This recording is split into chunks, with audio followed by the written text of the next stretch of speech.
Imagine you live in an alternative universe, a world in which absolute transparency is a lifestyle.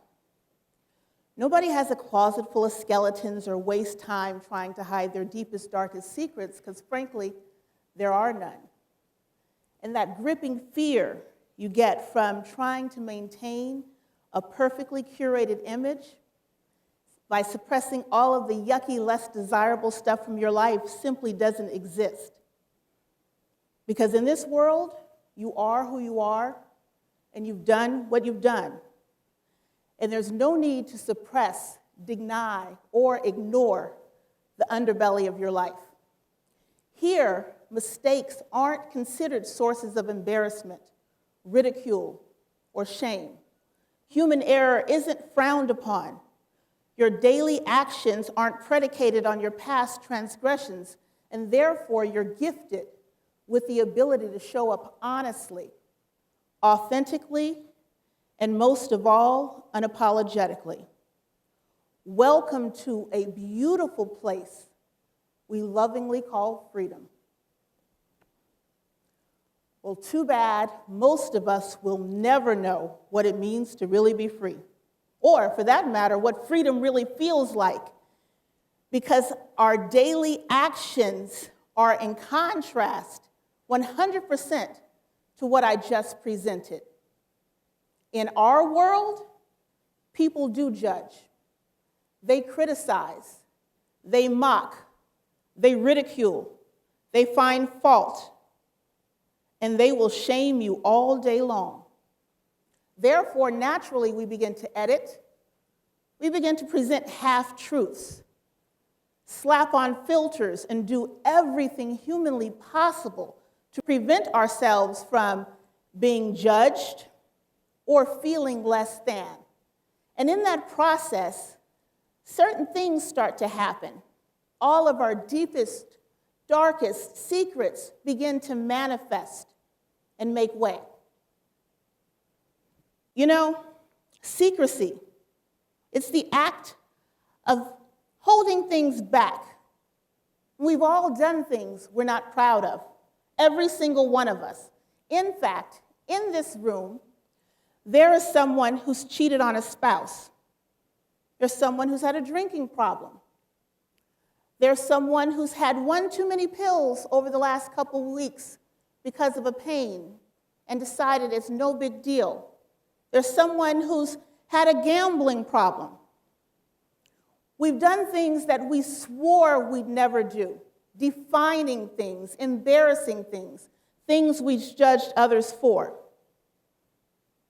Give me a moment and let me share a secret with you. It was the mid-2000s, and banks were handing out mortgages like a volunteer stand at the New York City Marathon. If you had a pulse, you qualified. Okay, maybe I'm exaggerating, but definitely not by much, because you remember what it was like. You get a home, you get a home, you get a home, we all get homes. Suddenly, you had hundreds of thousands of people qualifying for homes they would have never qualified for under normal circumstances. Who says you need to wait for 8,500 square feet when you can get it right now? And while consumers couldn't get enough of this deal, neither could Wall Street. So they decided to jump into the housing market with both feet. They packaged things, these securities, into bonds and such, and sold them off to investors. And an interesting thing started to happen. Even though this was supposed to be a perfect formula, one thing was integral in order to make it a success. And that is homeowners actually being able to pay their mortgages. Suddenly, you had millions of people who had not been properly vetted. Hundreds of thousands of people who signed up for mortgages that looked one day on day one and completely different 6 months later after it ballooned. And you partner that with banks over here and prices starting to fall, and you had the perfect storm. One that caused horrific, catastrophic ramifications here in the United States. But the interesting thing about this was there were people who knew beyond a shadow of a doubt that this formula would never have a happy ending. And ironically, a lot of those people fell into one or two categories. You know, you've heard of hear no evil, see no evil, do no evil, and that was one category. They decided to turn the other cheek and look the other way. And this second category decided, you know, I'm about to make some money on this. And they bet against it and made a windfall. I bring this example because it is paramount in demonstrating how catastrophic a secret can be. Because you actually had people who were privy to information that could have actually changed the game historically in our country, but because they decided not to, it almost collapsed our entire global financial system. So just think what a personal secret can do. According to the Journal of Social Psychology, the average person holds around 13 secrets, 5 of which they have never told a soul. So what does that mean? I want you to look to the person on your left. Go ahead. Now look to the person on your right. Between the two of you, you're holding approximately 10 secrets that you're hoping and praying never get out. Let's let that sink in for a moment. Dr. Brené Brown, leading authority on shame and vulnerability from the University of Houston, says, owning a secret can be hard, but not nearly as difficult as running from one. So, come here for a moment. I'm going to share another secret with you. It was my sophomore year in college, and home from school, and I decided to do what a lot of college students do who are broke. Decided to get a seasonal job. And in my case, it was at a local department store.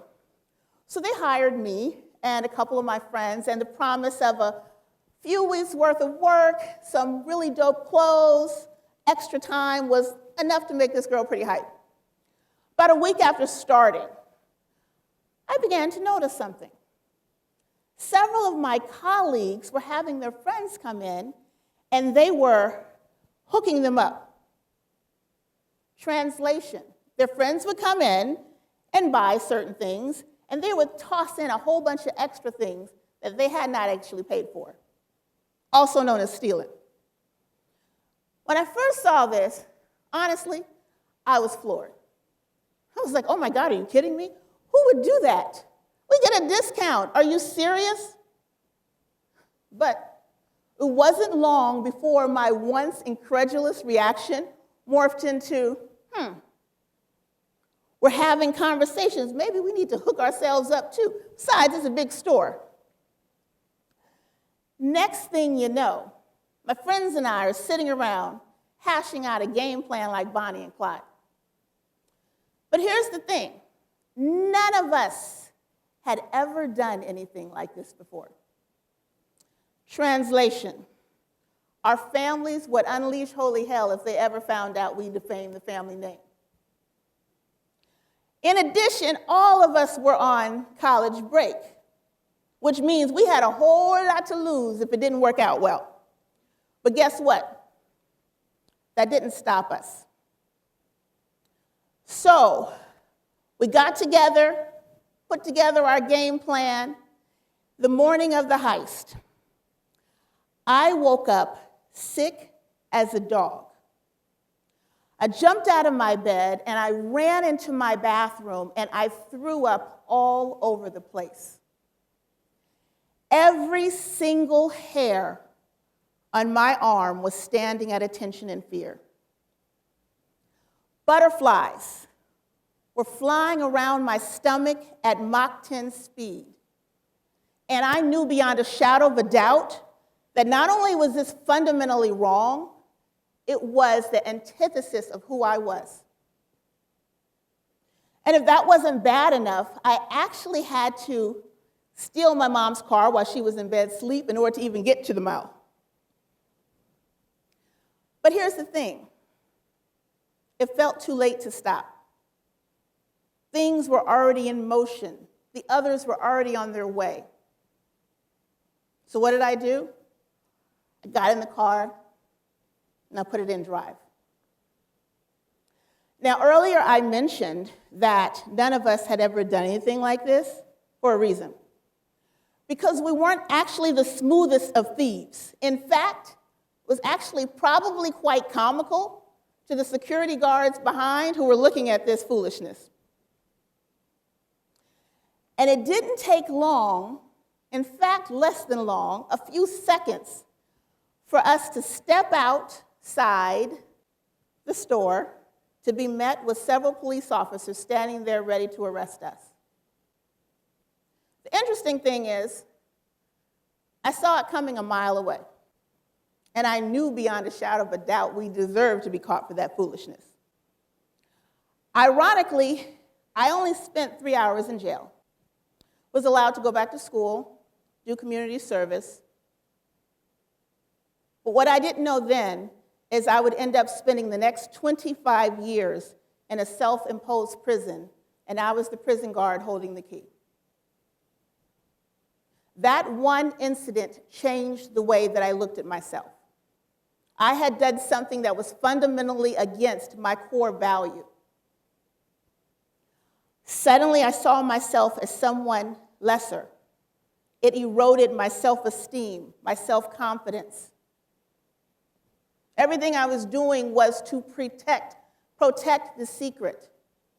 That's what happens often. You do so many things to get to the point that nobody finds out about it.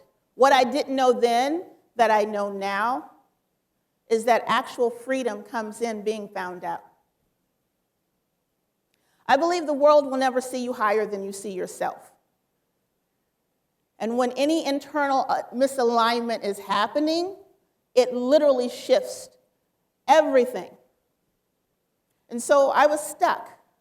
And then one day I was sitting around with a client, and we were having a conversation about, of all things, the importance of being transparent and authentic. So I shared my story. And then decided to share it with a couple other people who were close friends of mine now, but I didn't feel comfortable with earlier. And I started sharing it more and more. And I started recognizing the importance of controlling my own narrative. Far too often, we feel as though we're keeping something private. But psychotherapist Cheryl Fuller says there is a distinct difference in privacy and secrecy. Privacy is voluntary. There's certain things, I just have personal boundaries that I don't necessarily want you to cross. I want to keep them, hold them close. Secrecy is I'm holding this close to my vest because of shame, because I don't want to be judged or ridiculed. Let me give you an example. Private. You got terrible grades in high school. Secret. You forged your degree. Know this, if you have gone through life or experiencing what it feels like to be trapped by a decision that you've made that you're hoping and praying never get out, I want you to recognize you're not alone. To err is human. You're not able to go through this long, illustrious life unscathed. Recognize that you are not your mistake. Just like you're not your leg, you're like your arm, you're the sum of all parts. You're going to have highs and lows and ups and downs. Your life is no way to be flatlined. So you cannot be defined by that one instance. And finally, recognize that it is your responsibility to control your narrative. It's your history. Can't rewrite it. You can't relive it. It's yours to tell. So, you don't have to live in an alternative universe in order to live an honest, authentic, and unapologetic life. You simply need to make a decision that secrets have no place in affecting change personally, professionally, or socially. Thank you.